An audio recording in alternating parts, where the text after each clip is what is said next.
When I was about 13, my family got our first dog.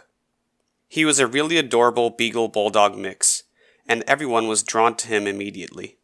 He loved going out on walks up and down my street, and when I was home alone, I still had to walk him. When my parents were home, or my older brother, I normally didn't have an issue with taking him out on a walk. However, when it was just me at the house, I always felt uneasy walking our dog. My street wasn't the safest, but it also wasn't the most dangerous. I would take our dog out for about 15 minutes to avoid any kind of interaction with strangers.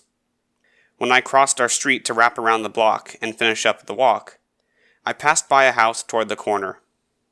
When I walked by, an older man came out and commented on my dog. "What a cute dog," he said, smiling. He had gray and black hair with wrinkles around his eyes. He wore a white t-shirt and jeans. He appeared to have been working inside because he was dusty and his shirt was a bit greasy. I found it odd that he walked out as I passed by, but since people were attracted to our dog, I paid it no mind. "Thank you," I said, and awkwardly looked away, trying to get going. My dog loved to smell everything, so he had his head stuck in the bushes, smelling frantically. I tried to pull him on, but he weighed 65 pounds, and I was just a scrawny kid. I had no choice but to wait.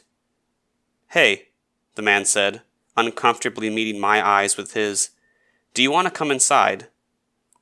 He invited me to some event. I can't recall the details exactly.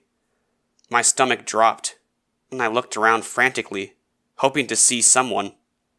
It was the middle of the day, and everyone was at work.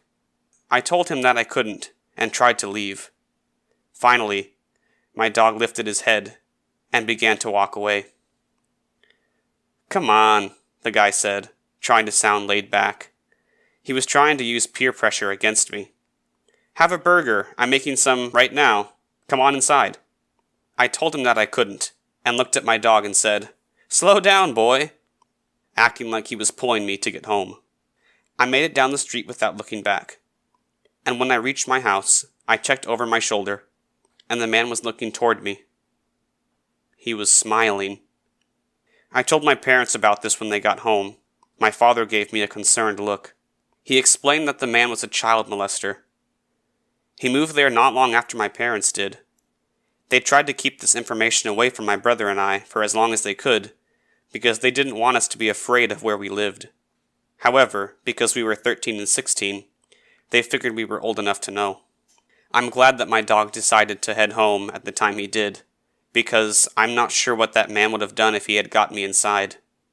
To this day, whenever I pass his house, I thank my dog, who sadly passed away a few years after that encounter.